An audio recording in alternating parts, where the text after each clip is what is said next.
Glória a Jesus. Que bênção, a paz do Senhor Jesus, amém? Vamos dar início a mais uma aula no módulo de homilética, né? A arte de pregar com elegância. E hoje nós vamos avançar na aula 2, graças a Deus. E antes de adentrar na aula, gostaria de iniciar uma espécie de revisão, né? Aquela revisãozinha básica, só para refrescar a memória. Eu gostaria de discutir em sala, a título de revisão, só a questão da retórica e oratória, tá? Retórica e oratória. Deu para a gente compreender na aula passada, eu acredito que tenha ficado bem claro, mas se não tinha ficado, tá gravado, né? Dá para assistir e voltar. A respeito da retórica, né? A retórica, quem lembra ainda? Alguém fez alguma anotação? Na retórica. Retórica e oratória, esses dois aí. Eu não entendi. Tá bom, né? O que mais? Lembra que a gente passou até um contexto histórico? Eu ia trazer um livro, esqueci também, ó. Até eu trouxe um livro que fala sobre Platão, né? Platão comentando sobre Sócrates, né? Lembra daquele livro que eu trouxe? Aí eu apresentei. Aí nesse livro traz algum fundo a respeito da retórica. E não só nos livros, né? Mas a gente vê aqui no nosso próprio material, trazendo também. E no próprio material ele mostra que era algo assim usado na antiguidade, na Grécia Antiga, inclusive, e foi aderido pelos romanos, né? Eu falei aqui que antes de tudo isso já existia a fala, a letra, já existia som, só que é feito um corte na linha do tempo, é feito um corte, e esse corte é a partir dele que a gente estuda, né? Eu gosto muito de fazer a linha do tempo nesse sentido aqui, ó. Por exemplo, vamos pegar aqui de Moisés, aproximadamente aqui século XVI, aproximadamente antes de Cristo. Aí nós temos um marco aqui que foi no século V antes de Cristo, e temos outro marco que é o século I, que esse século I é o de transição, né? Aí segue a linha do tempo. Aí temos outro marco, que é o século XV, já depois de Cristo.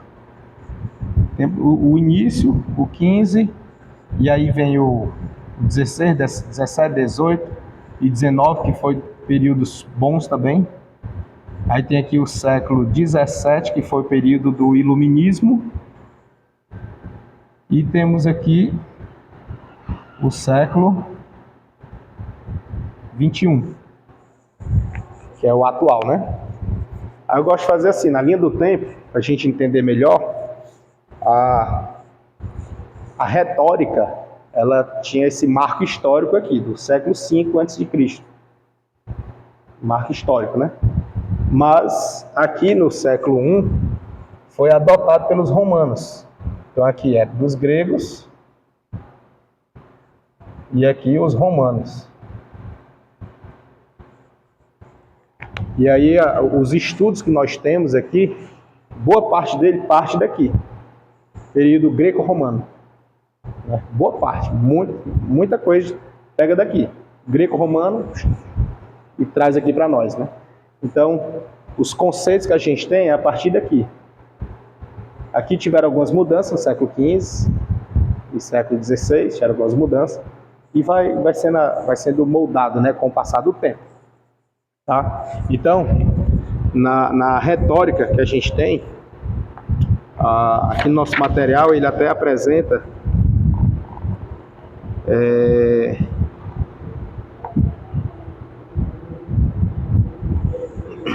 ele diz aqui, ó, que o primeiro homem a traçar normas de um discurso foi Córax, na cidade de Siracusa, na Grécia, 500 a.C. Então, já mostra aqui um marco, né? Ó, o primeiro a usar isso de forma conceitual, né? Aqui. Aí, depois foi adaptado pelos romanos, enfim. Então, hoje, a título de revisão, né, para a gente não se estender muito, eu gostaria apenas de deixar claro o que é retórica e o que é oratória. São a mesma coisa? Existe diferença? Qual? Se existe, qual? Se são a mesma coisa, em que? Como? Defina, né? Aí, é só a título de revisão, né? Obviamente. Para ficar esclarecido para a gente, eu até, salvo engano, eu falei na aula passada que a retórica ela está mais voltada em o que falar. O que? A retórica está mais voltada nisso, no o que e por quê. Por exemplo, a retórica ela trata no arranjo, na elaboração do argumento, do que vai ser falado, né? O que vou falar. Então é o arranjo, como eu vou montar o raciocínio, é a montagem. Ela é mais no sentido tanto imaginário quanto verbal, mas ela é mais no imaginário, porque ela vai montar, como eu vou montar o que eu vou falar. Eu considero, para que fique fácil a compreensão, é como a elaboração de um trabalho. Você faz um trabalho e depois você vai apresentar o trabalho. Entendeu? Então a retórica está mais naquele arranjo de montagem. Como eu montei meu trabalho. Eu montei ele com começo, meio e fim. Né? Não é assim? A gente monta. Só que aí depois chega o dia da apresentação. É como você vai apresentar? Você segue um cronograma. Então, esse ato de apresentar é a oratória. A elaboração é a retórica. Tá? Só para sintetizar aqui o conhecimento. Ficou claro assim, não? Dá para transmitir daí? Diga com as suas palavras o que é a retórica. Suas palavras aí. Retórica, pode falar. Uhum. Como você explicaria, né? Isso. Isso. Exatamente. Perfeito. Pronto, é isso. Porque essa organização, ela tem um propósito. Qual é o propósito? Persuadir, convencer. Entendeu? Esse é o propósito final, né? Convencer. E aí, para que eu chegue no meu objetivo, que é convencer, eu preciso deixar bem organizado, de modo compreensivo. Entendeu? Então, essa organização. Tem uns teólogos que eles dizem que retórica é como se fosse a arquitetura do raciocínio, né? Do arranjo das palavras. É a arquitetura, mas é mais filosófico isso aí, né? Deixa as filosofias para lá. Então vamos aqui. Retórica, então, ela está mais no conceito de o que ou para quê. Como eu organizei, né? O que eu vou falar. E aí eu vou começar a pontuar. O que eu vou falar? Isso aqui, isso aqui. Ah, eu vou falar isso aqui também. Entendeu? É estrutura, tá? Retórica. E a oratória, a apresentação. Como eu vou falar? Entendeu? As palavras que eu vou usar. A maneira que eu vou me expressar. É a oratória. Fechou? Tá bem mesmo? Tá? Que bom. Então vamos seguir. Isso foi só uma revisãozinha, tá? Aí eu deixei como atividade a questão conceitual da homilética, né? Deu para ver alguma coisa? Deu? Beleza. Vocês gostam de compartilhar? O que descobriram? Falar? Hã? Para falar. O que identificou, né?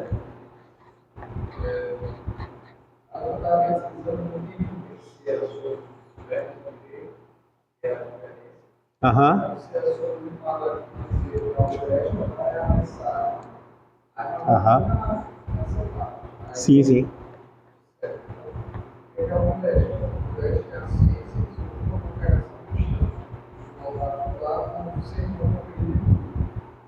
Perfeito.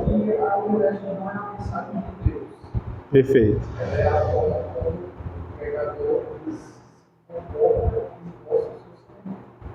Tá bom? A diferença, né? Perfeito. Alguém mais? Vai com o relator, né? Assim, quer dizer, concordo com ele, as minhas palavras. Tem gente aí que eu tô vendo um papelzinho tá assinado aí. Rose, escreveu também? Mesma linha? Como é que tá aí? Diz aí. Só pra gente pensar junto.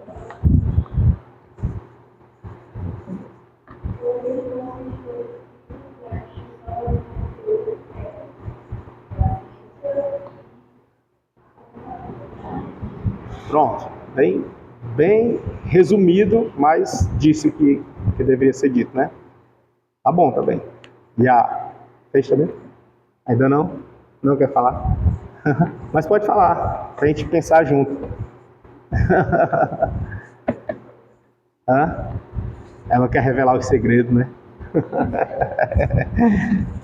Então vamos aqui. Só para a gente alinhar, tentar estruturar também, e acrescentando o que foi dito, né, que está bem alinhado.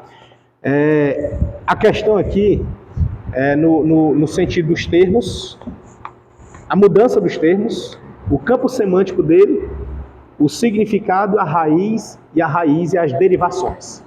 Então é uma sopa de letrinha, né? A mistura grande. Então vamos lá.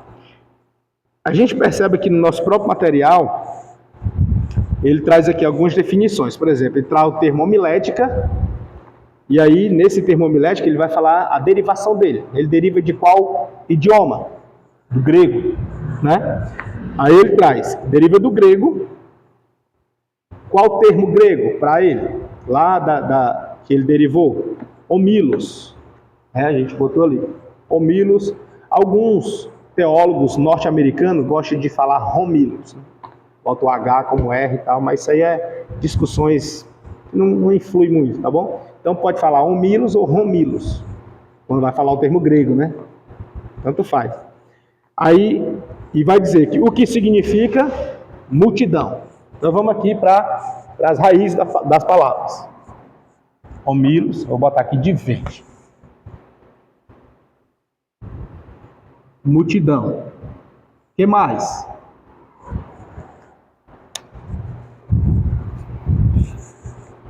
Diz o quê?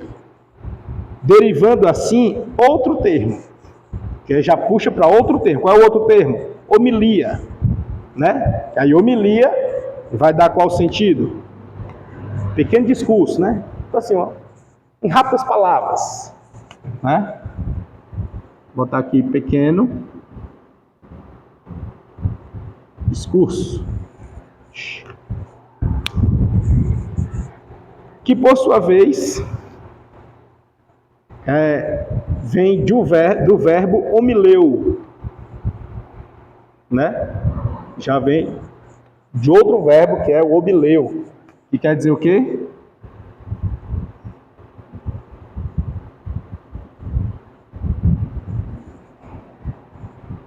Conversar, né? Certo? Tá acompanhando aí? Aí vamos lá. O termo grego homilia, ele vai dizer que significa um discurso com a finalidade de convencer, agradar, né? Então, homilia, que a gente viu aqui em cima, que era um pequeno discurso, é um pequeno discurso, mas com uma finalidade. Qual finalidade? Convencer. Então, pequeno discurso para convencer. Né? Daí, homilética, aí ele vem aqui com já uma transpolação radical. Ele diz, portanto, homilética significa a arte de pregar. Né? Guarda aí. 1.3. A arte de falar em público nasceu na Grécia Antiga, com o nome de retórica. O cristianismo passou a usar esta arte como meio de pregação no século XVII passou a ser chamado de homilética. Então, nós temos aqui uma extensão transitória da transpolação do termo. O que é isso? Primeiro, era chamado de... Deixa eu botar aqui. Está bem aqui.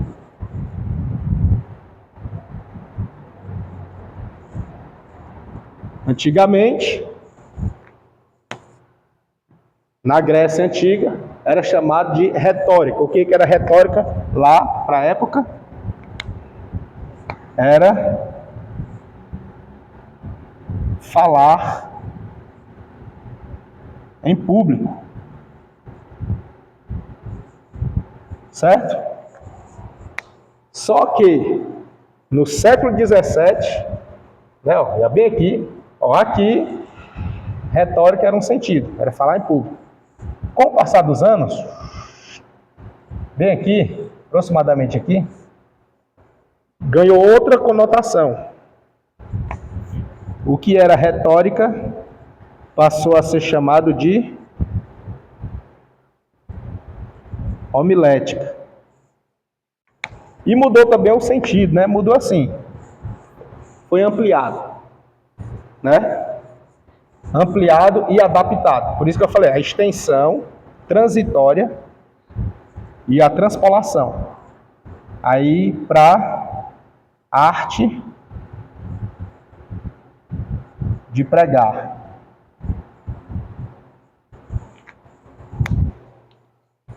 Se um grego lá do século III a.C. surgisse hoje, pensou aí? Aí, ouvisse alguém conceituar dessa forma, ele dizer, não, tá errado, né? Isso não é homilético, não, isso é retórica. Enfim, aí, seguindo aqui, a gente consegue perceber que houve a evolução de retórica, bem como uma transição na transpolação da palavra. E aí, de retórica, que era falar em público, passou a ser homilética e uma arte de pregar, porque aqui foi adaptado para o contexto cristão, certo? Daí, 1.4, já diz assim, homilética é a ciência que se ocupa com a pregação cristã. Então, a gente usa muito aqui, na parte cristã. Se usa muito, eu vou só dizer muito, mas a gente fica tendencioso a dizer que só se usa aqui. Mas eu não vou incorrer nesse risco, né, de dizer que só se usa aqui. Mas se usa muito no campo da teologia. Em outras áreas não se fala. Muito. Eu não consigo nem imaginar uma área que fala, né?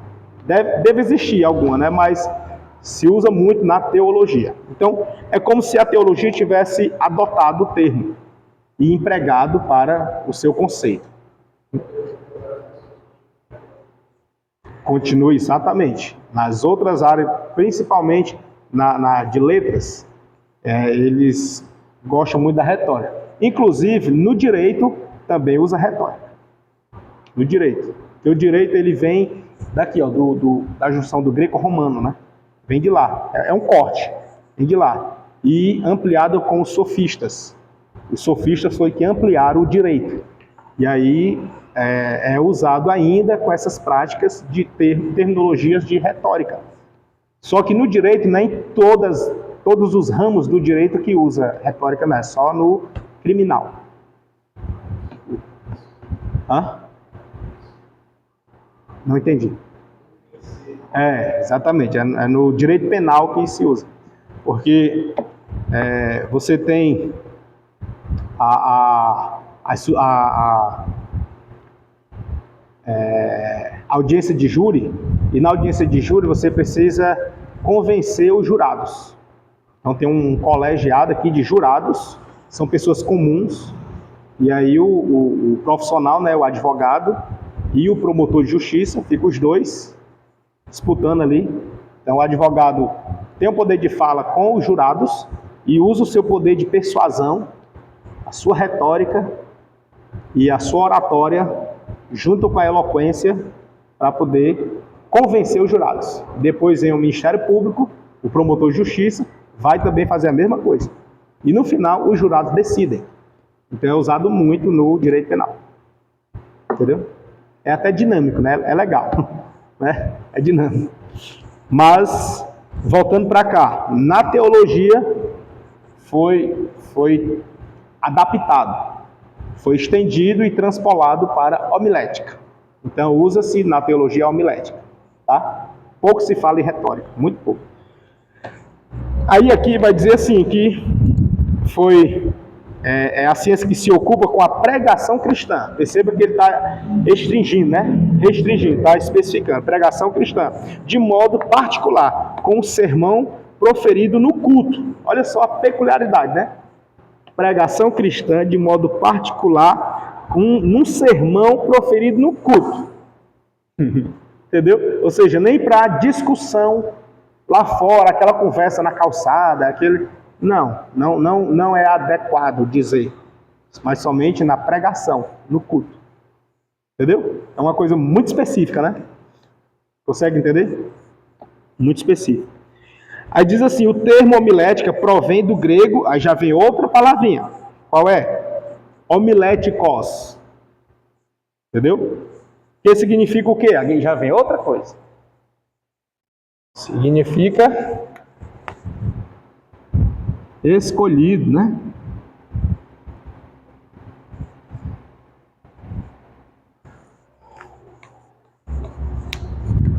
Dá para entender? É uma sopa de letrinha, né?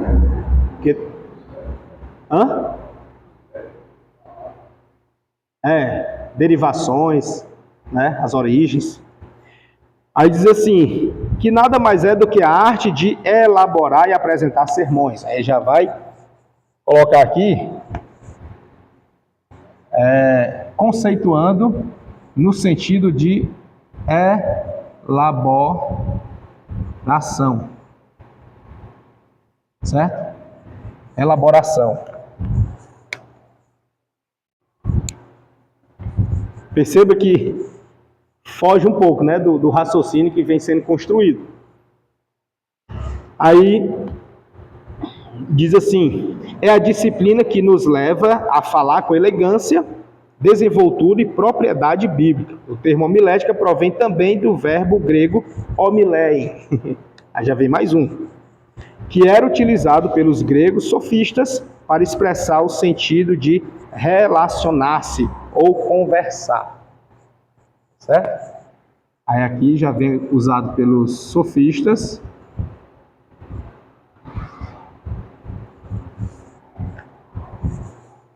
E pelos sofistas.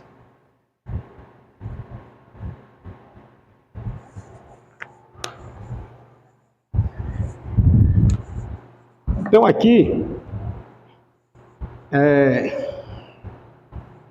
a gente percebe que vem oriundo de várias palavras gregas, mas que sofreu mudanças. E aí entra tudo isso aqui no que se chama hoje, nas regras de português, de semântica.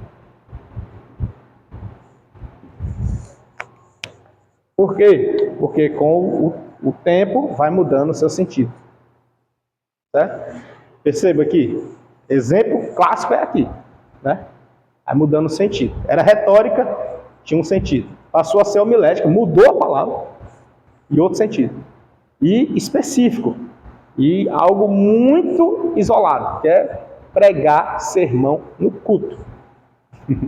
Entendeu? Então, a conclusão que se tem, já aqui na altura do século XXI, sabe Deus se daqui para frente não vai mudar mais, né?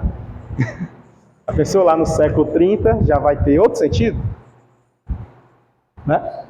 De repente, pelo contexto histórico, ó, tiveram mudanças, adaptações, então, que impede, né? Quem estiver lá vai contar essa historinha aqui também, né? Aí, nesse contexto, conclui-se, no âmbito, na ótica teológica, conclui-se que homilética, ela é a arte de pregar sermão no culto, certo? Por mais que tenha sofrido inúmeras alterações, vem derivado de um termo grego, homilos, que é multidão, homilia, que é um pequeno discurso para convencer. Perceba que tem a finalidade, para convencer. Se não for para convencer, não seria homilia. Homileu, para conversar, já não é mais só para convencer, é conversar. Homileu, homilém, que é relacionar no quesito de tratar com alguém, do sofista. E homiléticos, que é escolhido, não é elaboração, é a separação que se fez. Então, tudo isso somado, nós temos a palavrinha hoje tida por homilética. Em qual contexto? No contexto de pregar sermão no culto. Fechou? Aí,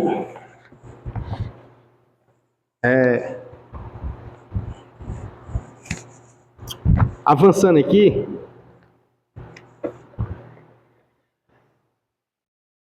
tem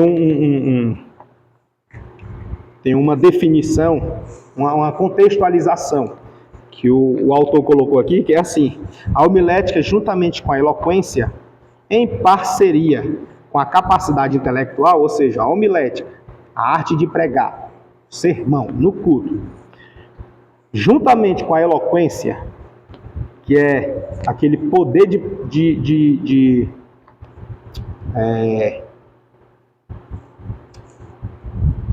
poder de convencer, de adentrar nas mentes, bem como com a postura, né, que na eloquência ela tem um conjunto, e aí a postura, a forma que você está expressando, em parceria com a capacidade intelectual de convencer pelas palavras que esclarecem, orientam e move as pessoas, né, ela com essa junção toda.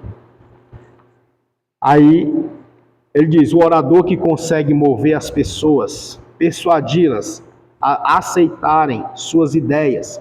Isso se chama eloquência, pois eloquência é a capacidade de persuadir pela palavra. Aí ele passa aqui no parágrafo seguinte, dizendo assim: o sermão bem elaborado tem como objetivo convencer o público e seus ouvintes. Um sermão bem elaborado, com a unção do Espírito Santo e com uma eloquência profunda, terá resultados maravilhosos. Eis o porquê da homilética encontra-se vinculada à eloquência. Ele já traz aqui essa vinculação com a eloquência. É o que nós chamamos hoje de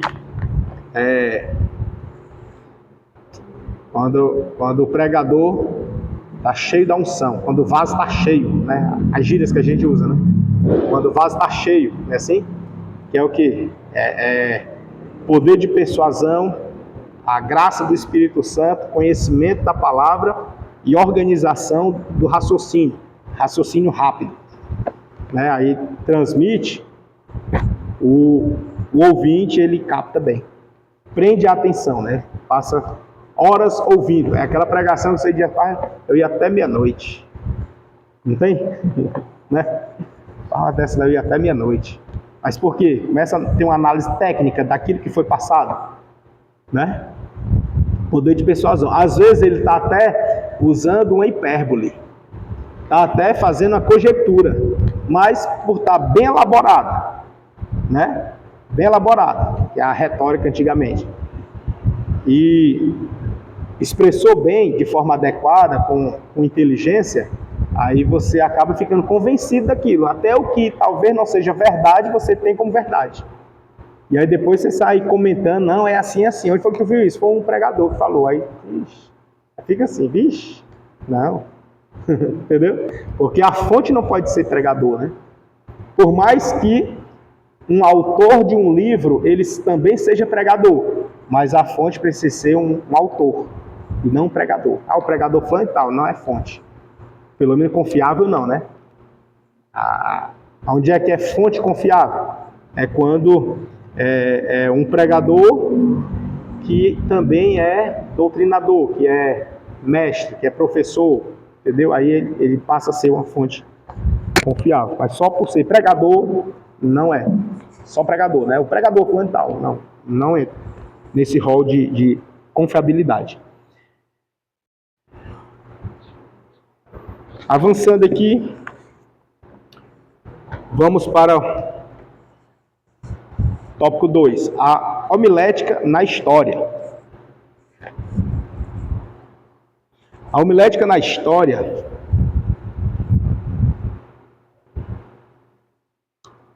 ele nos mostra aqui que em toda a história da igreja, na própria Bíblia, encontramos fatos e detalhes sobre a arte de pregar.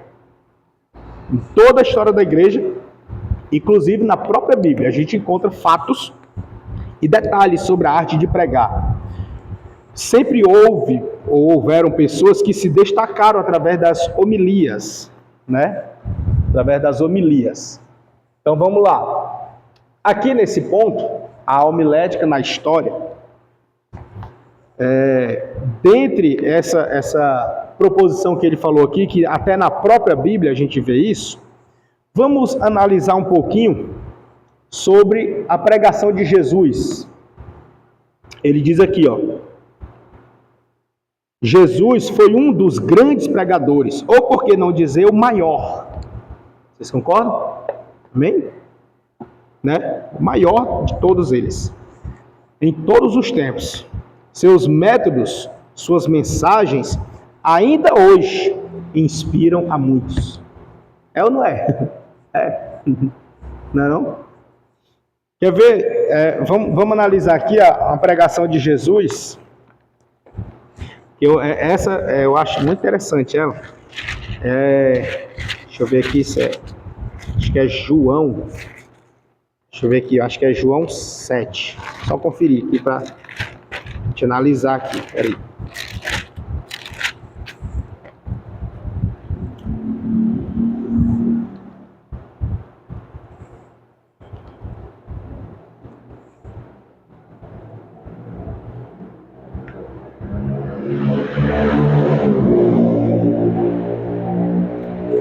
João 7, a partir do versículo 40. João 7, a partir do 40, ele diz assim, ó: Então muitos da multidão, ouvindo essas palavras, diziam, verdadeiramente este é o profeta. Aqui é um sinal de quê? De que as pessoas estavam convencidas. Dá para entender isso? Não? Dá? Elas que falavam. Então, muitos da multidão, ouvindo essa palavra, né? Diziam, a multidão é que falava, muitos deles, né? Eles é que declaravam, verdadeiramente, este é o profeta. Entende? É como você sai do culto e diz assim, rapaz, esse pregador aí é homem de Deus, viu? Entendeu? Então você não tem, né? Quando tem aquele culto que você enaltece o pregador, né? Pronto. Por que você fez isso? Porque você ficou convencido. Entende? E por que você ficou convencido? Porque ele conseguiu alcançar o seu convencimento. Deu para entender? Ah, mas foi ele? Aí a gente espiritualiza. Não, foi o Espírito Santo. Entendeu? A gente já começa a fazer separação, né? Aí, continuando aqui, ele diz assim, outros diziam, olha só que não foi a totalidade. Muitos da multidão estavam convencidos, mas outros falavam assim, ó, outros diziam, este é o Cristo.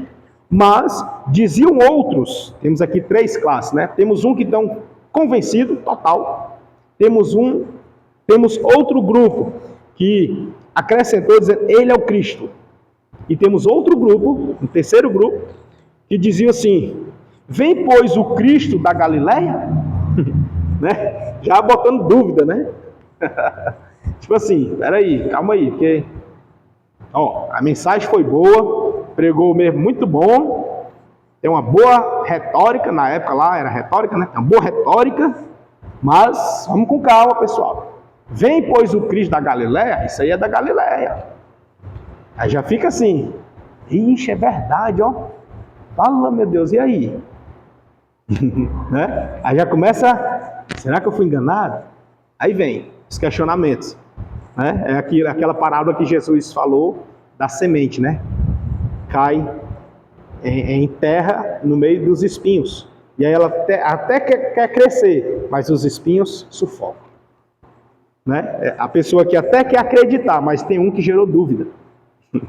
Aí já retira a pregação do outro. Continuando na leitura, versículo 42. Não diz a Escritura que o Cristo vem da descendência de Davi e de Belém? Aí ele diz assim, ó. Assim, entre o povo havia dissensão por causa dele. E alguns deles queriam prendê-lo, mas ninguém lançou mão dele.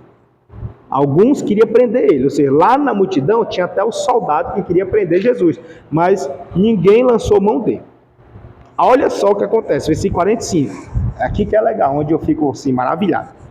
E os servidores foram ter com os principais dos sacerdotes e fariseus, e eles lhes perguntaram, por que o não trouxestes? Ao versículo 46, responderam os servidores. Os servidores estavam lá na multidão, ouvindo a pregação. Responderam os servidores, nunca homem algum falou assim como este homem. Vendo aí? Então este homem, que Jesus, ele estava pregando com muita autoridade, propriedade, né? Claro, assim, irmão, mas está comparando Jesus, né? Mas a gente acabou de dizer aqui, né? Que Jesus, por que não dizer que Jesus, ele é o maior e melhor, né? Aí tá aí, a pregação de Jesus, os servidores foram lá para prender ele, mas diante da pregação, com toda a retórica, com toda a eloquência, com toda a graça, a unção, com a autoridade, né, digamos assim, ele foi no mais íntimo intelecto dos seus ouvintes, de modo a convencê-lo. Na totalidade, não, porque tiveram uns que eram zelosos. E esses zelosos, eles suscitaram dúvida, dizendo, peraí, porventura vem o Cristo, vem da Galileia? Não vem da aldeia de Davi? Né? Vem de Davi e não da Galileia? Porque Davi não é da Galileia, não era Galileu. Davi era, aí ele menciona, de Belém, Efrata. Né? Então assim, era o cuidado, era o zelo. Esse zelo fez com que gerasse dúvida, não acreditasse totalmente naquela pregação, por conta da pessoa que estava falando. Não era a mensagem, era o orador. Entendeu? Perceba se a gente não faz a mesma coisa. Mesmo jeitinho, nem que muda não. Mesmo jeito. Às vezes uma pregação muito boa, mas pelo fato de ser fulano de tal, joga no discreto, né? Mas a mensagem muito boa. E o que é uma mensagem boa? É aquela que nos convence. Entende? É aquela que eu saio convencido. Eu considero ela boa. A pessoa que não ficou convencido, ela vai dizer o quê? Não gostei não. Não foi boa. Foi muito erro. Não gostei disso, não gostei daquilo. Não sei para que aquele engrossado de voz. Não sei para que se gritar demais. Entendeu? Ou seja, ela sai considerando outros pontos, esquecendo a essência que é a mensagem. Então, esse fator nos mostra aqui essa situação. Eu gosto mais desse texto aqui. Eu aprendo muito aqui dentro, né? E um dos fatores é que nós não nos foi concedido a graça de convencer a todos. Eu, particularmente, eu até me eximo de convencer, porque não é papel nosso convencer ninguém. Lá em João 16:8, céu 16, ele vai dizer que quando ele vier, convencerá. 16:8. Diz só, e quando ele vier, convencerá, ou seja, ele que vai convencer o mundo do pecado e da justiça e do juízo. É ele que vai convencer. Quem é ele aqui no versículo 7, ele diz quem é. É o Espírito Santo. Entendeu? Então assim, particularmente isso aqui é algo pessoal, tá? Pessoalmente, eu me eximo dessa responsabilidade de convencer alguém. Nosso papel é apenas pregar, só. Quem vai convencer é o Espírito Santo. Todavia, no que tange a se expressar, falar, aí nós temos parcelas de responsabilidade. Entendeu? Temos parcelas de responsabilidade. Isso é uma colocação minha, né? Mas, aqui para o nosso conteúdo, na homilética, nós temos total responsabilidade. Na homilética, total responsabilidade. Vai depender da técnica, se você é habilidoso ou não. Aí vamos lá, nesse contexto, a pregação do Antigo Testamento ao Novo Testamento. Contexto histórico, nós vamos agora fazer um paralelo do Antigo e do Novo. No Antigo Testamento, a pregação não era uma atividade constante. Por que não era constante? Veja bem, Deus levantava um juiz aqui. Ele anunciava, exortava o povo, depois encerrava o ministério dele. Morria, né? Depois ele levanta um profeta, aí encerra o ministério dele. Depois ele levanta outro. Era assim. Então não era constante, certo? A saber disso, nós temos aí, por exemplo, os sacrifícios, que eram anuais, né? Aquele anual. Então, você pergunta, então o povo só adorava a Deus uma vez por ano? Era só um culto por ano que tinha? Não, tinham mais cultos. Porém, este que era emblemático, que era o sacrifício em prol dos pecados, era anual. Só que aí era só uma ideia, né? Uma mensagem para Deus estar alimentando neles a ideia central do plano divino e a necessidade humana. Né? O plano de Deus de salvar a humanidade e a necessidade do ser humano de reconhecer que precisa ser salvo. Dependência, né? Entendeu? Nesse sentido. Aí vamos lá, nesse contexto paralelo aí, comparativo do Antigo e Novo Testamento, nós temos aqui que no Antigo Testamento eram quem? Quem que Deus levantava para pregar? Os patriarcas, né? Começar lá pelos patriarcas. Deus levantou também os profetas e Deus levantou os sacerdotes. Então no Antigo Testamento nós temos esse. Então eram lapsos, era esporádico, era algo esparso. Patriarca levantou aqui, passava tempos, aí depois o patriarca morria, aí vinha outro, passava tempos, aí morria, vinha outro, era assim. Era coisa, lapsos, esparsos. Patriarcas, profetas e sacerdotes. Sacerdotes cumulando com os profetas, né? Tinha Tinha um momento que era o sacerdote, tem um momento que era o profeta, e isso ficava acumulando ali os dois, né? E isso no Antigo Testamento. Depois nós temos já um período transitório. O período transitório é no qual... pastor. O período transitório é no qual nós temos findando o ministério profético e iniciando o ministério apostólico. Certo?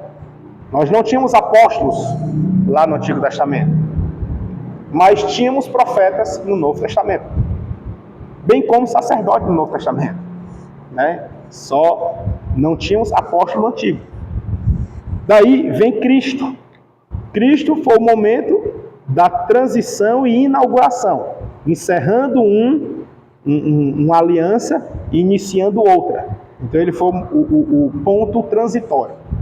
Nesse ponto transitório, ele necessitou de um do passado para apresentar ele. Quem foi esse? João Batista. No ofício de quê? Profeta. E aí vem João Batista, prepara o caminho para o Senhor.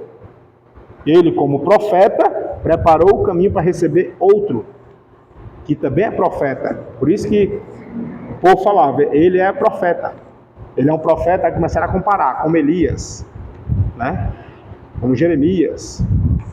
Aí, Jesus, ele é apresentado, ele entra no cenário agora, encerra a antiga aliança, inaugura a nova aliança, e ao inaugurar a nova aliança, ele institui quem agora? A igreja. Ao instituir a igreja, ele designa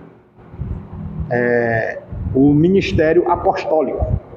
E ao designar, e aí nós temos aqui o paralelo. No Antigo Testamento, nós temos 3 classes de pregadores, né? E pregações. Nós temos os patriarcas, os profetas e os sacerdotes. No Novo Testamento, daí tem o transitório, que é o profeta entregando para Cristo, e depois de Cristo, instituindo a igreja e estabelecendo o ministério apostólico. E aí no ministério apostólico, no ministério apostólico, vai ser inaugurado um outro período no qual Jesus disse que daria para os discípulos, que é o período do Espírito Santo, onde vem a descida, né? Da descida. Jesus, ele vai aos céus, retira-se do cenário na ótica humana e institui do Espírito Santo, e aí o Espírito Santo começa a atuar na vida da igreja, né, dos apóstolos. E aí eles recebem autonomia para trazer uma nova mensagem, uma nova pregação. No Antigo Testamento, a pregação era: convertam-se, preparem-se, porque está vindo o Salvador, está vindo o Redentor, vai vir. No Novo Testamento diz: eis que é chegado o reino de Deus, a pregação de Jesus. Aí já vem a era do Espírito Santo, na era que eu falo assim, na questão da dispensacionalista, né? Aí, lembra que a gente já falou aqui que a nossa visão dentro da escola do curso de teologia é dispensacionalista. Aí, nessa era já do Espírito Santo, os apóstolos saíam para pregar. E quando eles pregavam o quê? Pregavam Cristo. Só que além de pregar Cristo, eles pregavam mais 2 coisas. O quê? O batismo, para receber o batismo que foi instituído por Cristo, e aí o pessoal conheceu como batismo de João, e tem outro batismo que eles pregavam, inclusive foi até assunto, tema de reunião, que o apóstolo Pedro indagou aquele que apresentou Paulo, Barnabé, entendeu? Quando eles chegaram falando, aí ele, ok, que bom que receberam a Cristo e tal. Aí ele viaja e diz: vocês já receberam a Cristo, batismo nas águas? Já, mas vocês já receberam o Espírito Santo, o batismo do Espírito, com fogo? Aí não, nem sabemos.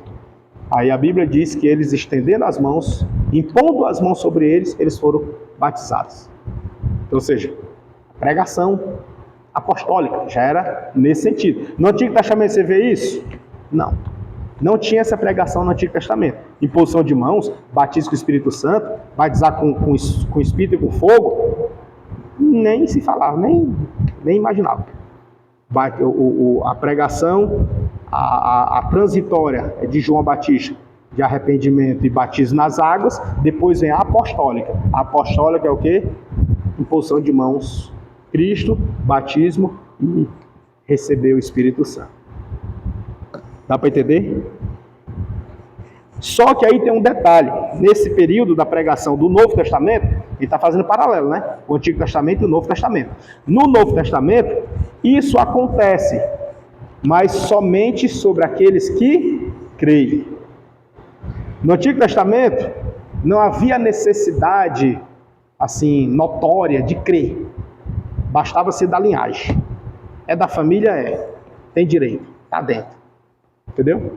No Antigo Testamento. Com exceções no sentido em que Deus instituiu o sacrifício. Deus estabeleceu o sacrifício e esse sacrifício era por família. Só que lá na frente com Moisés já faz uma separação e coloca o sacrifício sendo individual. Cada um apresenta o seu sacrifício. Entende? Aí vem Cristo e estabelece o sacrifício não mais de terceiros, de animais, mas agora é o sacrifício dele próprio. E aí vem Paulo e institui o outro sacrifício. Qual é? Agora o sacrifício é meu. Só que não mais com derramamento de sangue. Agora é um sacrifício vivo, santo e agradável. Entendeu? Perceba as transições e as pregações, né? A pregação ganhou outro contorno. O contorno agora da nossa era é quem? Cristo. A pregação. O contorno agora da nossa era é receba o batismo com o Espírito Santo.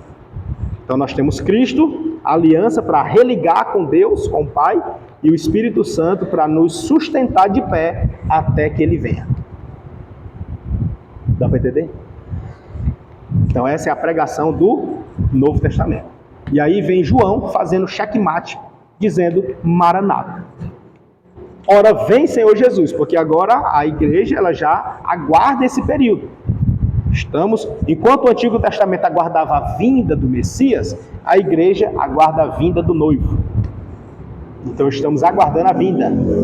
A pregação ela é nesse sentido agora do Novo Testamento. Então eu não posso mais pregar o Antigo? Pode. Desde que você consiga linkar com Cristo, pregue o Antigo Testamento. Entendeu? Pode pregar o Antigo. Tem igrejas que elas aboliram o Antigo Testamento. Elas aboliram total. O Antigo Testamento se tornou histórico. Não mais como útil para a mensagem salvífica de hoje. É apenas conhecimento histórico. Eu acho assim, um pensamento meu, né? Eu acho muito perigoso, porque você estaria dividindo a Bíblia e tornando inócua, inválida, uma parte dela, ficando somente com outra parte, que é do Novo Testamento. Quem aceita assim, ele é inclinado, ele é tendencioso a também separar no Novo Testamento, fazer uma subdivisão. Qual é a subdivisão que se faz? Quem acredita nisso, né? Nessa separação do Antigo e do Novo, separação literal, no sentido de não mais pregar porque não entende mais que tem eficácia. Então, quem adere a esse pensamento é tendencioso a dividir o novo. Dividir em qual sentido? Dividir nos pontos que ele diz assim, que foram os apóstolos que falaram e os pontos que foi Jesus que falou. Eles começam a separar também. E aí começa a aderir somente os pontos que Jesus falou. O que os apóstolos falaram, ele disse, foi coisa do homem. Entende? Então, é tendencioso para isso. Isso, a gente vê amparo bíblico para isso? Não. Ainda mais que a gente, claro, considerando Paulo, ele vai dizer que toda escritura divinamente inspirada toda. Ele está se referindo a quê? Ao Novo ou ao Antigo Testamento? O Antigo. Só que ele está escrevendo no Novo. Ele está autenticando. Então, quando ele está no novo, registrando, ele menciona o antigo, faz a ligação. Ele menciona o antigo, traz para o novo e apresenta. Então, aqui, a partir dessa escrita para frente, é toda na sua plenitude, o antigo e novo. A partir da escrita, né?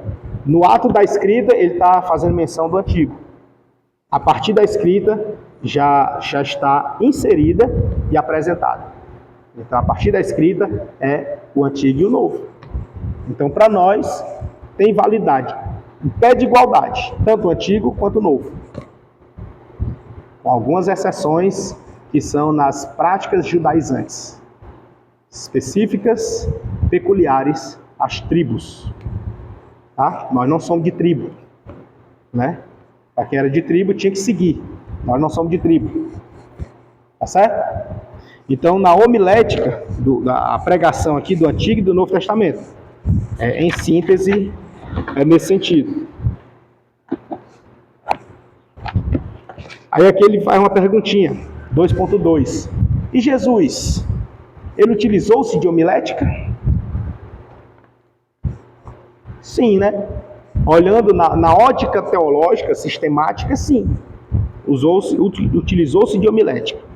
No ministério de Cristo, a homilética ocupou o lugar central no que diz respeito à sua propagação plena. Aí ele vai trazer aqui aquela situação de Jesus lá na sinagoga. O mestre descreveu a si mesmo como divinamente enviado.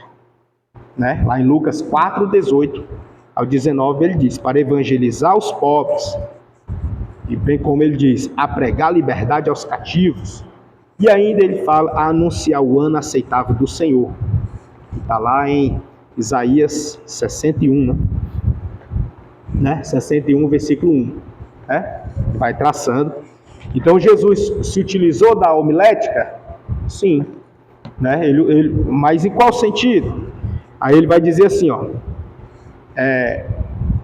o sentido é que Jesus ele usou-se daquilo que estava acontecendo na sua vida real, fato, bem como o intuito e o propósito pelo qual ele veio e o objetivo da sua vinda. Então ele pega o passado, presente e futuro. Entende? Ele pega o motivo pelo qual ele veio, a vida dele pessoal e o objetivo da sua vinda. Ele pega o passado, presente e futuro e aplica. Quando ele aplica de forma eu botei aqui, na retórica, ele pega de forma retórica, ele organizou o que ia falar, o que falar, organizou, trouxe com base no próprio texto sagrado, ele pegou Isaías 61, leu, aplicou para a vida dele, disse que aquilo estava se cumprindo e hoje se cumpriu essas palavras. Entendeu? Então ele fez uma retórica muito boa, junto com a oratória e na sua postura, no posicionamento dele, na sua eloquência, de modo a convencer. Convenceu todos? Não. Mas chamou a atenção. Fitos nele, exatamente. Perfeito. Muito bem observado. Essa é a ideia, um dos propósitos da homilética. Reter a atenção. Entendeu? Qual o objetivo? Convencer. E aí para convencer vai usar vários métodos, né? Vários meios. Certo? Vamos avançar. 2.3. Os 10 principais sermões em Atos dos Apóstolos. Aqui a gente não vai falar dos 10, mas vamos mencionar pelo menos um de cada. Né? Porque aqui nós temos sermões, as referências em Atos, as referências, nós temos aqui os sermões missionários de Pedro, sermão missionário de Pedro. Aí aqui dentro desses de Pedro, tem no capítulo 2, aquela pregação dele lá, emblemática, né, do Pentecoste. Lembra aquela pregação do Pentecoste? Pedro pregou e quantas pessoas aceitaram? Cerca de 3.000 almas aceitaram o batismo, né? Foram batizadas, diz assim. E aí temos também outra de Pedro, que é no capítulo 3, a gente não vai mencionar, e tem o capítulo 10, que é de Cornélio. Temos o sermão de Estevão, lá no capítulo 7, foi um excelente sermão, pregação muito linda, ele trouxe desde dos patriarcas, trouxe e veio com a ideia, sempre a ideia central, que era quem? A vinda, vai vir um, lembra? Né? Essa é a ideia do Antigo Testamento, ele trouxe nessa ideia, nessa perspectiva, e aí quando ele apresenta, e ele diz, e ele veio e vocês mataram.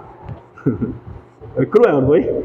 Ó, os profetas falaram dele, os patriarcas anunciaram dele, a história mostra sobre ele, todo o contexto mostra dele, e ele veio, e vocês mataram. Hã? Tava. Verdade, é. Exato. Eita, peraí. Vamos matar ele também. Entendeu? Foi nesse sentido. Mas perceba que ele conseguiu reter a atenção deles. Né? A atenção, o convencimento, totalidade, não. Foi total? Foi não. Mas conseguiu, alcançou os corações. Entendeu? E aí temos também os sermões da defesa de Paulo, né? De Paulo. E aí são muitos. Mas para a nossa compreensão, por exemplo aqui, Atos 17, vai falar sobre aquela pregação de Paulo lá em Atenas, né? Quando ele prega lá com base no altar que estava uma escrita ao Deus desconhecido, entende? Aí ele vai e prega ali, com base, e aí nessa pregação ele atrai a atenção, explana a ideia dele, organiza na retórica, ele organiza o que vai falar, expressa na sua oratória um poder de persuasão, traz ali na postura e ainda usou a criatividade, né? Porque pega de um altar que não tem nada, só tem uma escrita ao Deus desconhecido, e ali ele embasa na Bíblia e traz a mensagem que convenceu a muitos também. Entendeu? Então assim, perceba que a homilética ela está presente na Bíblia, no Antigo Testamento, no Novo Testamento, na vida dos apóstolos, na vida de Cristo e, por que não dizer, na nossa vida.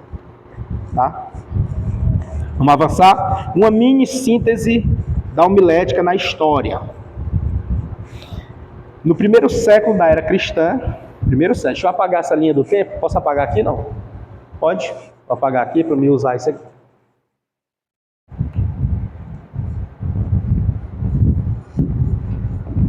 Olha esse pincel novo, ele até para apagar é bom, né? Ó, não deixou nem traços. Então vamos lá. No primeiro século da era cristã, a igreja primitiva passava por grandes perseguições. Aqui ele está contextualizando, certo? Contextualizando. E por este motivo, qual motivo? A perseguição, se reunia nas casas. Então eles tinham templos para se reunir? Não. Era onde? Nas casas. Em virtude de quê? Da perseguição, que nós chamamos na teologia de... Perfeitamente. Diáspora. Né?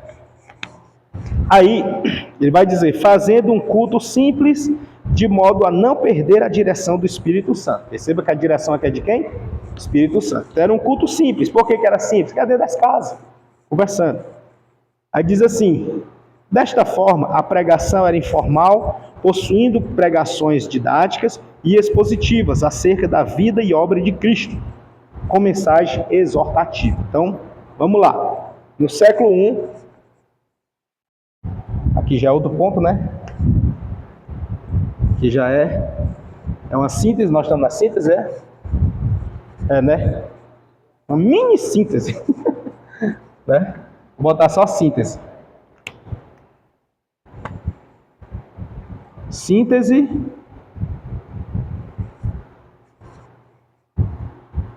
da homilética na história.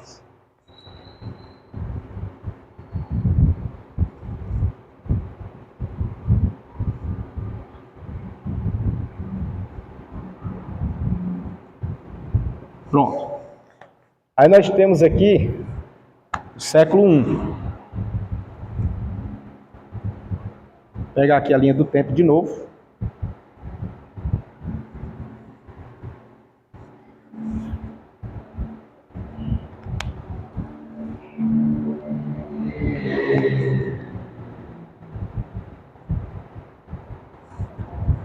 O século I. O século I é de onde até onde? De onde não, porque vai dar uma polêmicazinha, né? Tem aquela fraçãozinha de 5, 3, né? Mas vamos botar ali, considerar do 1, porque acho que não teve o ano 0, né? Porque é uma polêmica. Tipo assim, nasceu quando? No 0, né?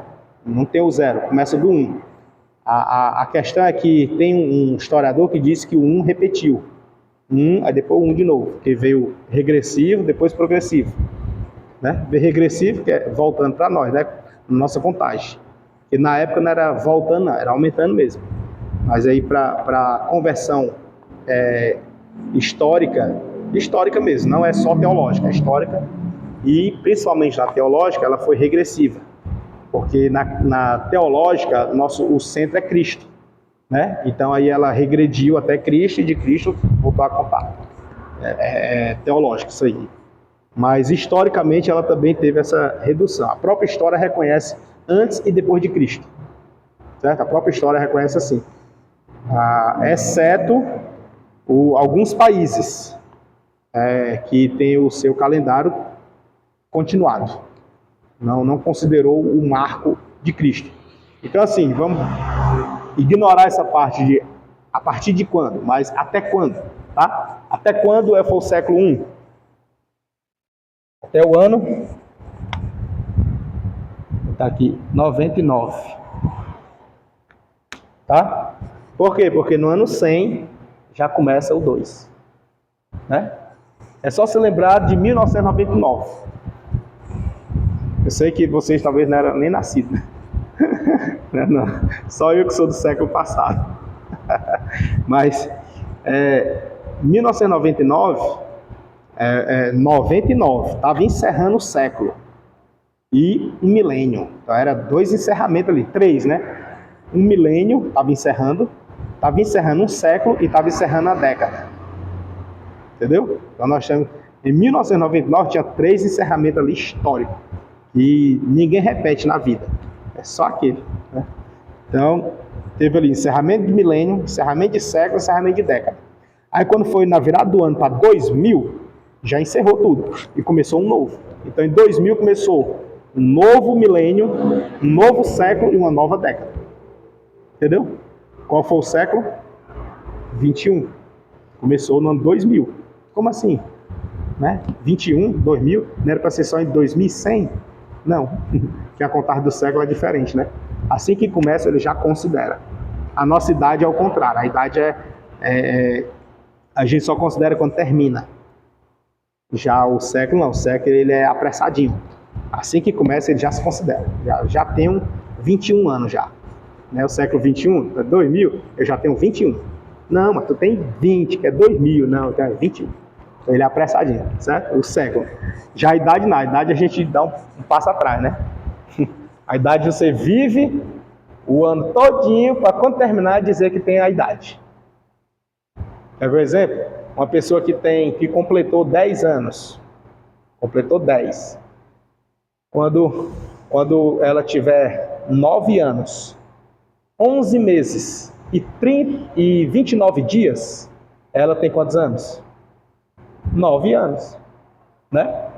Mas só que já tem, amanhã ela vai ser o 10 dela. Mas é só amanhã. Hoje ela tem 9 anos, 11 meses e 29 dias. Quando fizer os 30 dias, aí fecha os 12 meses, aí ela vai ter 10 anos. Não é assim? Quando fechar, no século é diferente. No século, quando ela começou, ela já tem. Na idade não, é quando fechar que tem. Enfim, vamos para cá, isso é só uma curiosidade. Aí, 99, então aqui é o século I.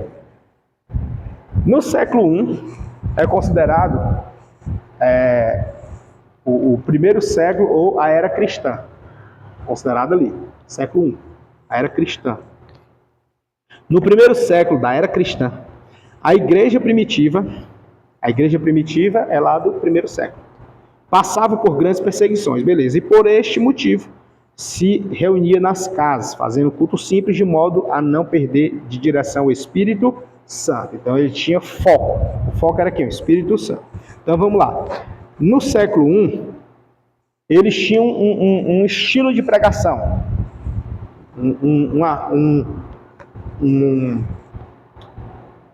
um esboço de pregação, um esboço não escrito, né, mas tinham em mente de pregação. Eles tinham objetivos, propósitos da pregação.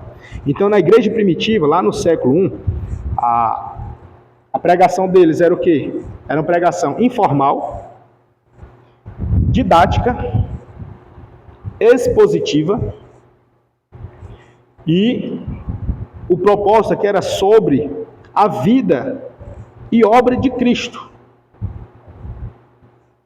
Porém, a mensagem era exortativa. Tá? Então dá para entender aqui, né? Tá aqui no próprio texto. Século I, que é a pregação. Aí, no século III, isso aí se estendeu. Passou o 2. Lá no século III, ele diz assim, no final, visando fortalecer a fé. No final do terceiro século, se aqui é o século I, é 99, vou botar aqui, passou o 2. O 2 é o que? É do 100 até 199. E o 3 é 200. 200 já é 3, mas ele diz que no final do terceiro, né? Então vamos considerar 299. Esse aqui já é o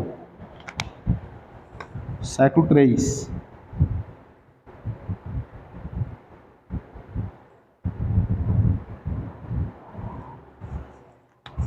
Então lá no final do século III, século III, através da abertura religiosa por parte de Constantino, por quê? Porque lembra que estava a diáspora? Não estava uma perseguição? Só que agora Constantino, ele entra e ele, para ganhar popularidade, ele permite que os cristãos pudessem construir seus templos, suas sinagogas, pudessem cultuar, tem liberdade de culto. Então começou com Constantino. E aí Constantino, ele permite que os cristãos cultuem a Deus, a Cristo, a quem eles quisessem, sem ameaças de morte, sem ser destruídas suas casas, sem perseguição, certo? Perceba que está vindo de uma diáspora, né? Século I, se estendeu pelo 2, mas lá no final do 3, Deus levanta Constantino. E aí os cultos tornam-se livres. E a partir daí, a simplicidade deu lugar à retórica. Eu já apaguei, né? Então o que era simples, só dentro das casas, agora passou a ter notoriedade.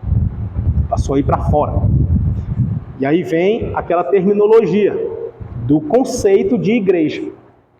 Entendeu? Ganha corpo aqui. Que é o quê? Chamado para fora. Entende? Aí vai surgindo as coisas. Vão ganhando forma. Nesse ponto, quando eles já vão para fora, eles se deparam com pessoas intelectuais. Se deparam com filósofos, com padres, com bispos. E aí eles começam a fazer questionamento. Está errado isso aí, está errado aquilo ali, isso aqui não pode, isso aqui não é assim, não é desse jeito. E aí é onde eles começam a elaborar melhor as suas mensagens. Perceba que veio diante de uma cobrança externa, diante de uma exigência externa. Isso aqui é nada mais, nada menos que Deus lapidando, moldando a sua igreja, para que não entre na aberração, na zombaria. Entendeu? Por que nós estamos aqui num curso de teologia, estudando, aprendendo a palavra de Deus? Para que não sejamos zombados quando formos falar.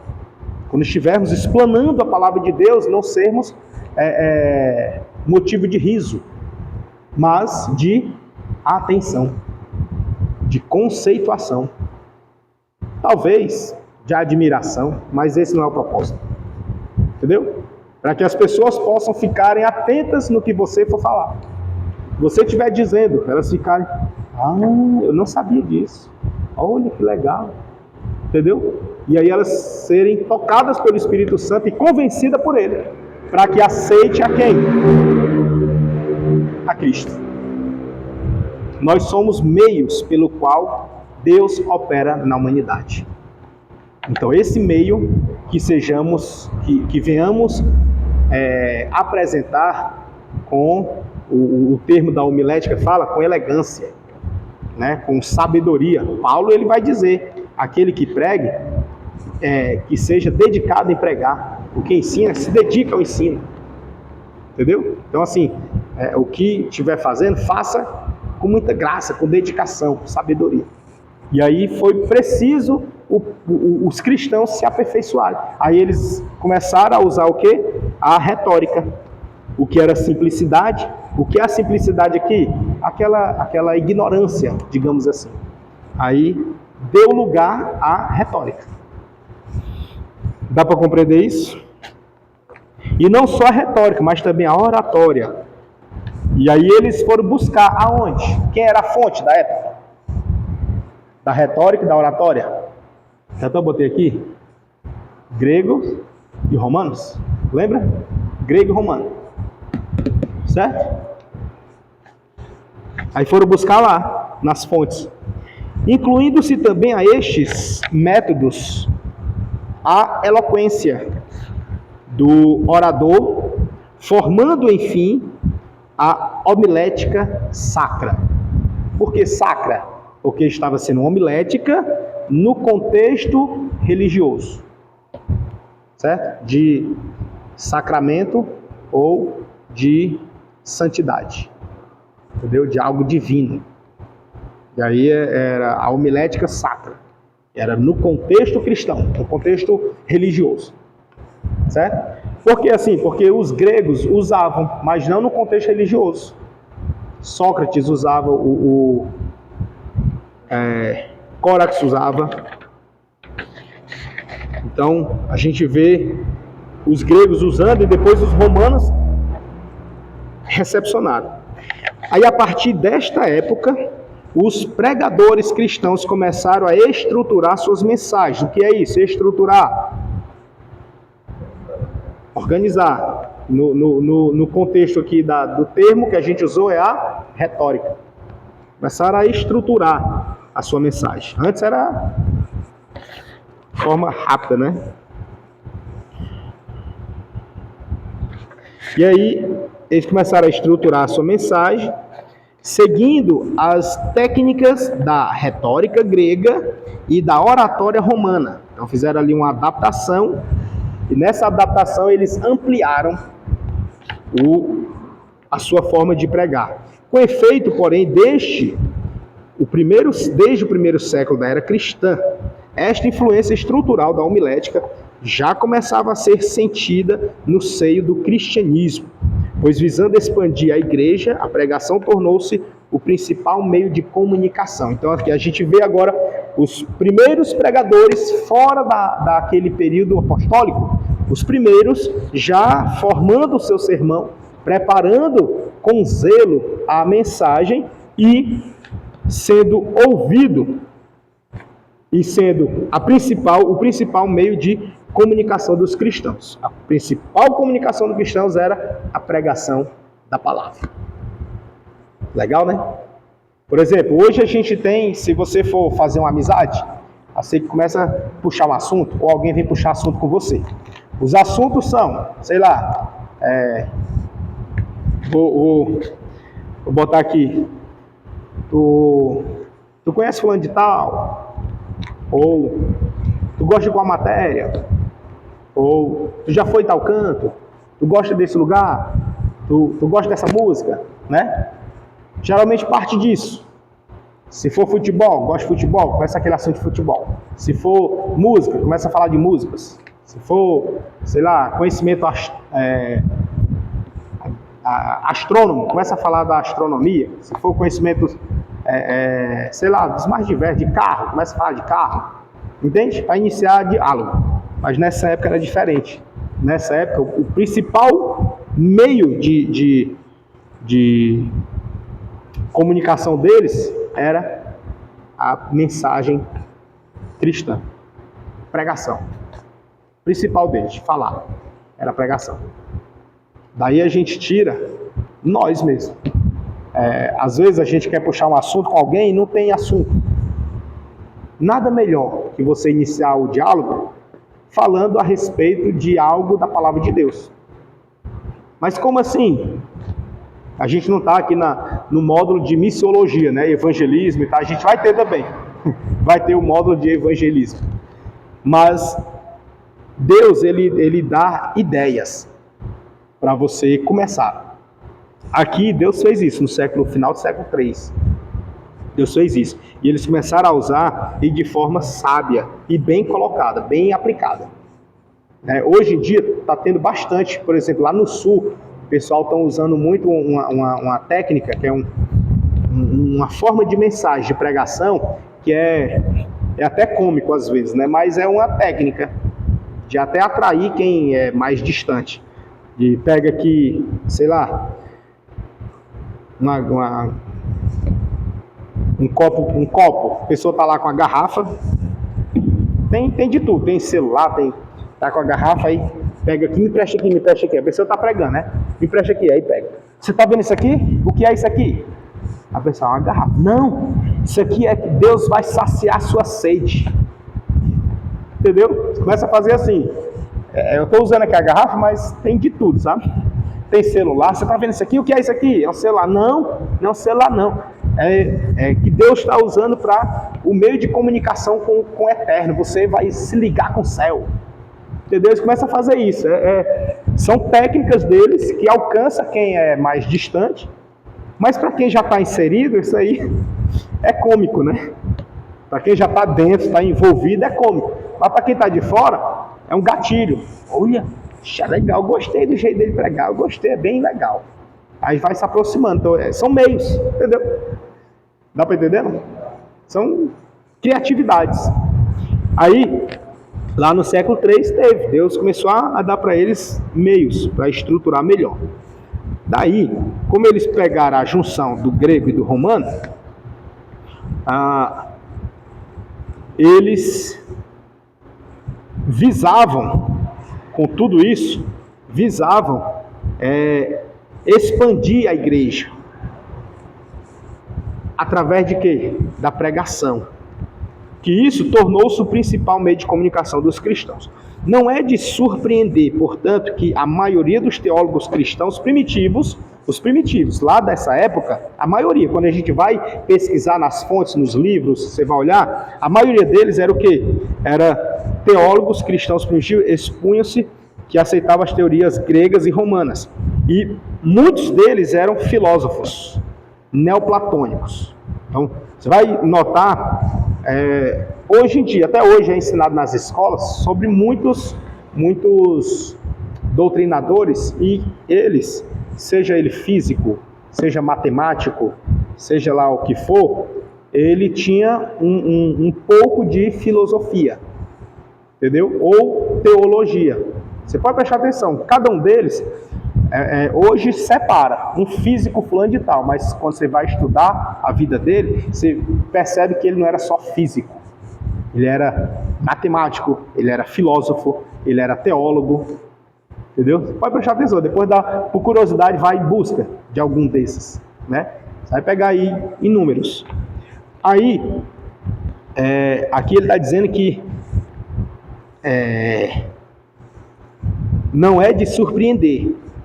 Não é de surpreender isso, que muitos deles eram filósofos. E por serem filósofos, aliás, não é por serem filósofos, é que essa busca pela retórica, assimilada ali do grego e do romano, eles acabaram que também bebendo da água da filosofia.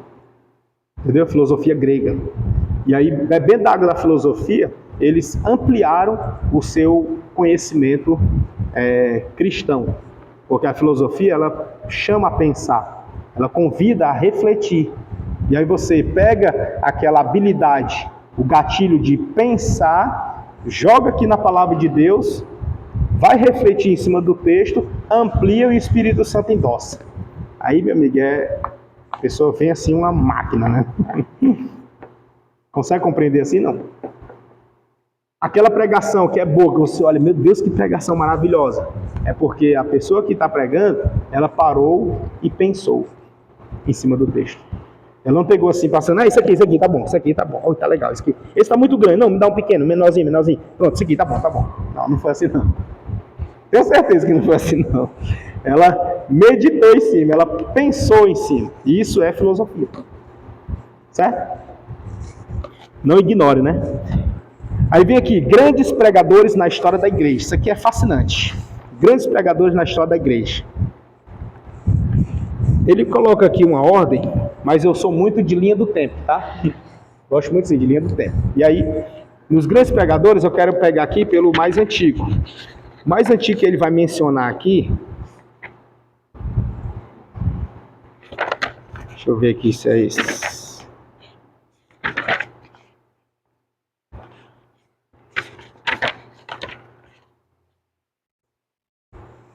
Essa hora tá certa, tá? É sério. Misericórdia. E não começou agora, não foi?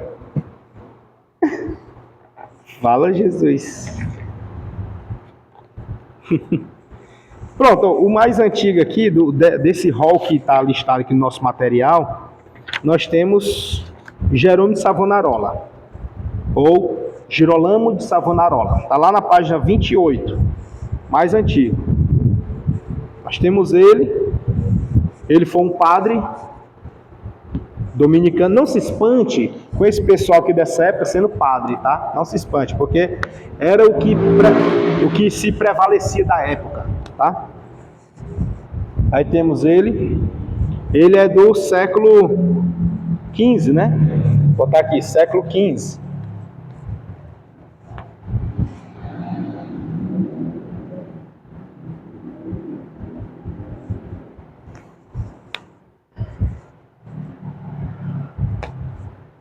Século I.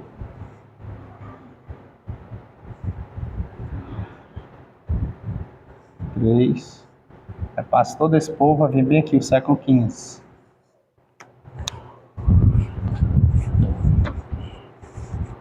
E aí, Jerônimo Savonarola, também conhecido como... aliás, ele é Girolamo Savonarola, mas também conhecido como Jerônimo Savonarola. E ele tem outro nome que eu aprendi lendo esse material, que eu aprendi esse terceiro nome dele, que é Hieronymus Savonarola. Esse é o nome?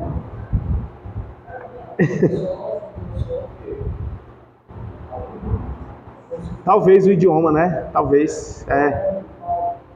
Talvez seja o idioma. Porque ele passou por vários locais. Talvez seja. Verdade. Bem pensado.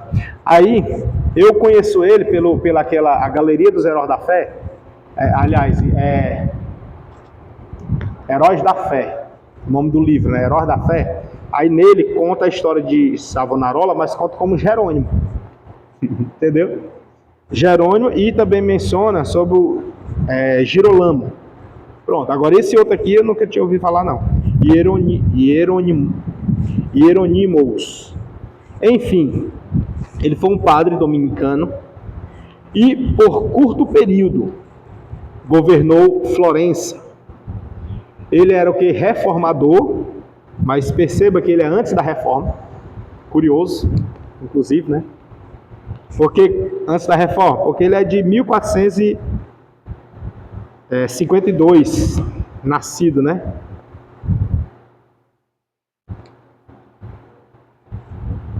Certo? Então ele é antes da reforma, mas ele era um reformador. Ele é um precursor. Ele é tido como o cisne.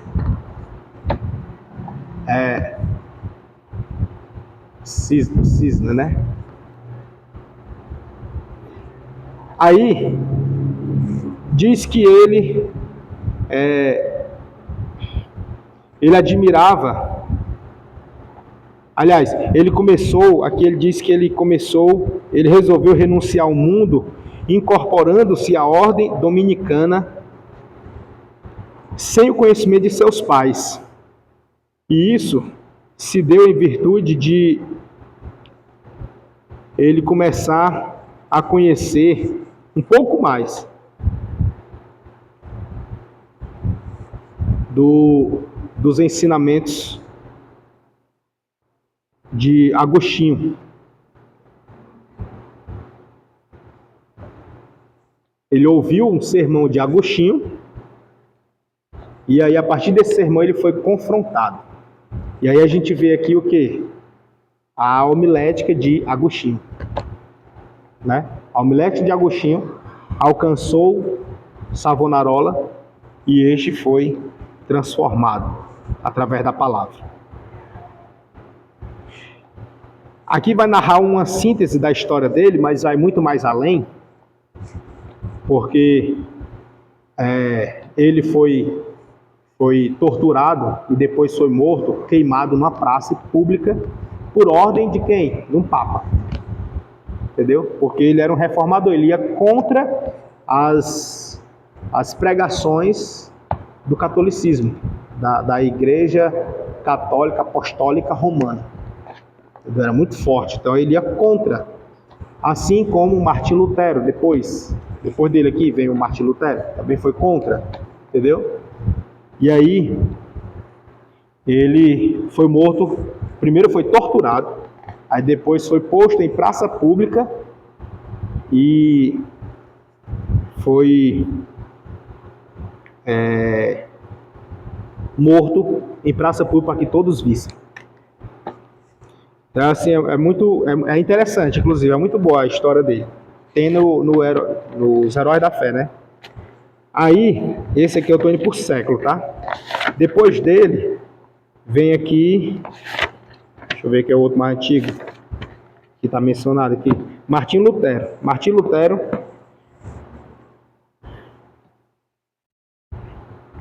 que era um monge destacado, também agostiniano, de Agostinho. A fonte deles era Agostinho, entendeu? A fonte deles. Boa parte dos reformadores era Agostinho, agostiniano. Eles liam as obras de Agostinho. E no secularismo eles admiram as obras de Aquino, Tomás de Aquino. Entendeu? Esses dois aí. No secularismo eles admiram Tomás de Aquino e nos reformadores é Agostinho. Aí aqui Martim Lutero foi aquele que escreveu as 95 teses e pregou na porta da igreja, né? E aí foi excomungado. Tá? A pregação dele era em volta do pragmatismo, os dogmas da igreja, colocando a centralidade em Cristo, certo? O centro era Cristo. Eu vou acelerar um pouco para me ver se eu consigo mencionar cada um desses aqui, tá? Que eu quero concluir esse daqui. Aí, depois dele vem 545, deixa eu ver quem foi o outro.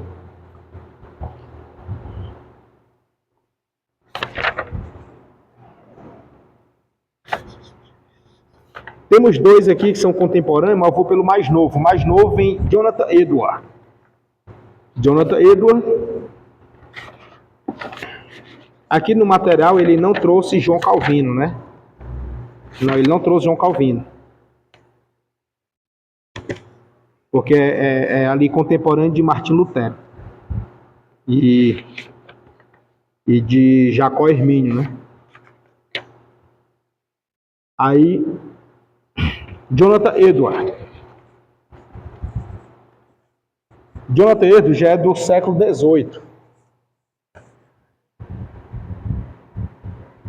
Vou botar aqui no numeral para ganhar espaço. Edwards já é do século XVIII.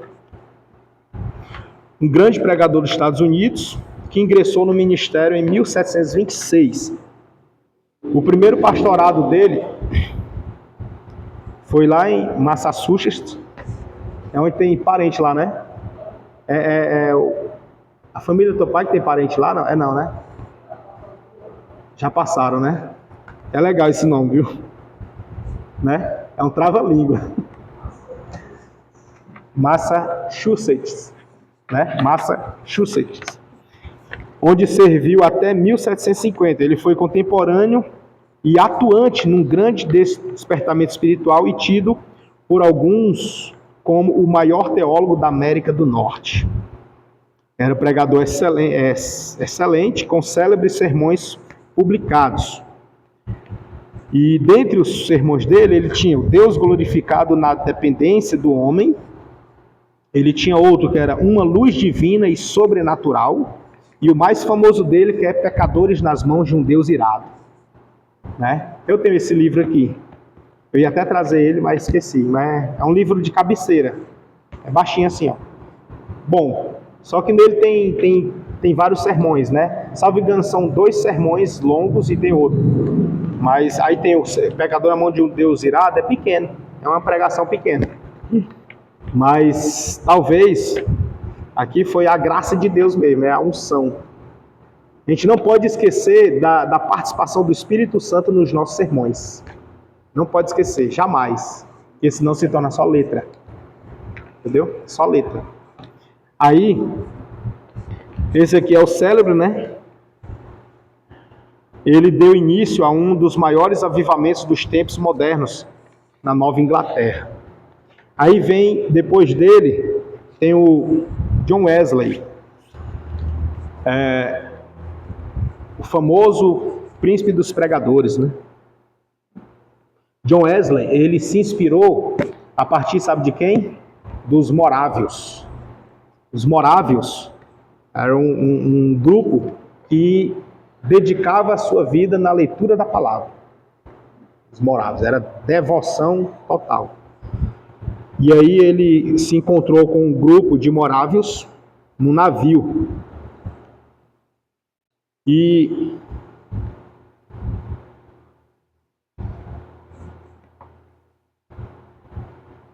depois que ele se encontra com esse grupo, ele retorna para a Inglaterra e numa reunião com um grupo de morávios, ele escutou a leitura tirada do prefácio de Lutero. Então os morávios estavam fazendo a leitura e Martinho Lutero, ele tinha um prefácio que se tratava sobre Romanos.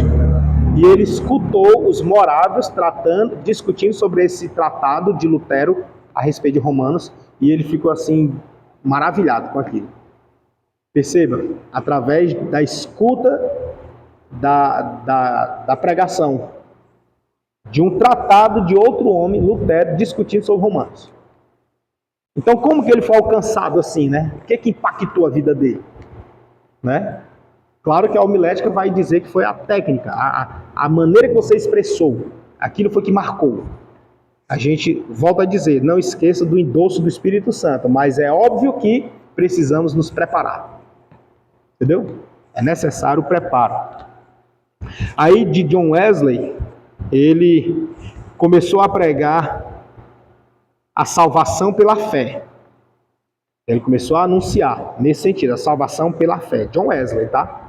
Que é um dos que hoje, no século XXI, tentam deturpar alguns ensinamentos dele. Mas ele começou a mostrar a pregação pela fé. Entendeu? Ou seja, a dependência da fé. Aí, para a época, era tido como uma nova doutrina. Porque lembra que desde lá de Jerônimo Savonarola, que já era tido como reformador, né? Então vinha com esse ímpeto. E aí com John Wesley enfatizando na questão da pregação, da salvação pela fé, tiveram como sendo uma nova pregação, um novo modelo, né? Uma nova doutrina. E isso lhe custou caro, porque começaram então a perseguir ele. Daí ele foi o fundador e instituiu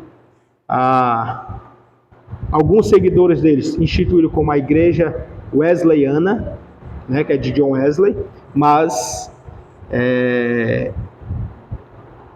ele mesmo apresentava a igreja ou uma doutrina, essa da salvação pela fé, no sentido metódico. E aí vem inclusive aqui na Avenida 9, tem uma igreja chamada metodista, que aí eles consideram como oriundas dele.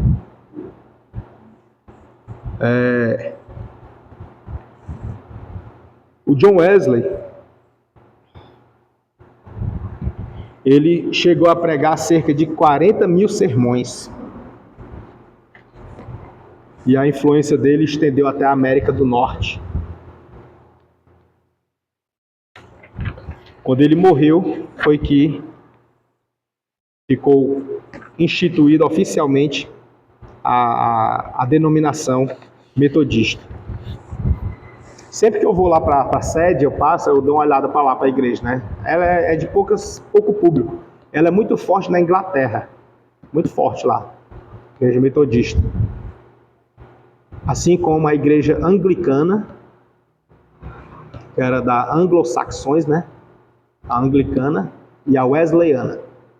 Alguns seguidores consideram a igreja wesleyana, e a que ele deu início assim foi a metodista, chama metodista.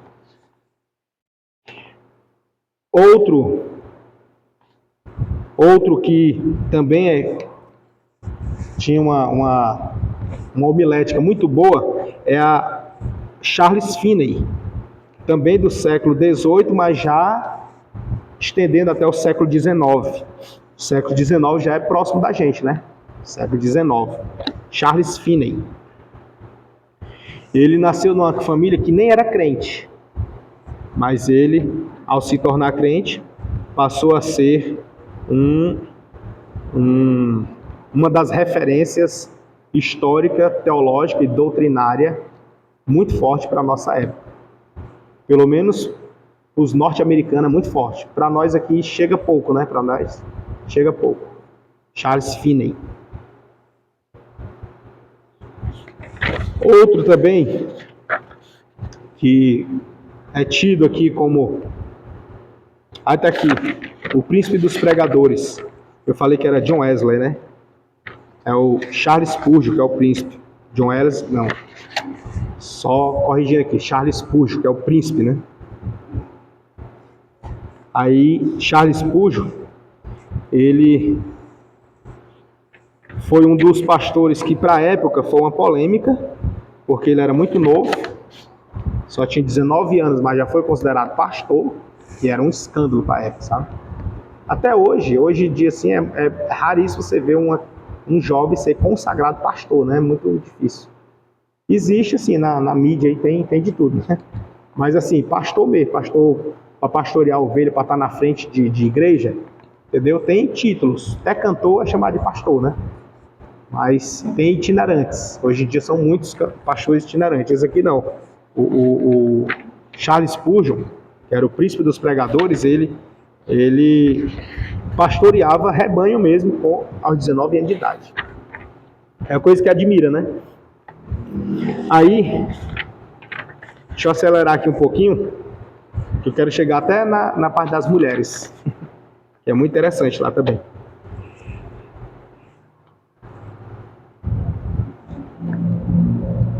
Tem aqui o D.L. Moody, que é conhecido assim como D.L. Moody. O nome dele é Dwight Lyman Moody, né? Quem se garante no inglês? Dwight Lyman ou Lyman Moody. Aí é conhecido como D.L. Moody. Este aqui, ele lançou um desafio para a sua própria vida no contexto de ganhar almas. E aí tem aqui considerando um total de 500 mil almas. Né? É muita gente, não? Por uma pessoa. Não é muita gente. Aí ele ficou conhecido assim, como ganhador de almas. É muito linda a história dele. Passando aqui, só para a gente acelerar, que o tempo já voou, essa compreensão pela tolerância do tempo, vamos ver aqui as mulheres com espadas afiadas, que são pregadoras evangelistas que marcaram a história da sua época, tá? E da igreja, e aqui no nosso contexto, da homilética. Só para mostrar o arranjo de homilética que é muito importante. Temos aqui a Jarene Lee, que ela é do século XIX, se tornou a primeira mulher afro-americana autorizada a pregar na igreja episcopal. Ou seja, era proibido a mulher pregar. E aí ela se tornou a primeira a pregar. Aí vem a Freed Palmer, também do século XIX, tornou-se uma das mulheres mais influentes do grupo religioso de mais rápido crescimento nos Estados Unidos. Sua teologia da aliança do altar foi influente na fundação da Igreja do Nazareno. Também temos a Antonieta Brown, Black Will, que ela é do século XIX, transitando para o século XX. Antonieta Brown. E interessante que ela, mesmo sendo do século XIX para o século XX, mas a gente mal ouve falar dela. Na verdade, talvez nunca ouviu falar dela, né? Antonieta Brown, Black Will.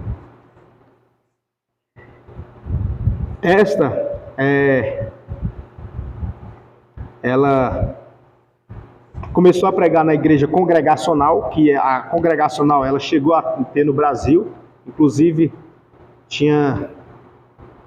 era em Fortaleza, salvo engano, tinha em Maranguape também, a congregacional, igreja congregacional.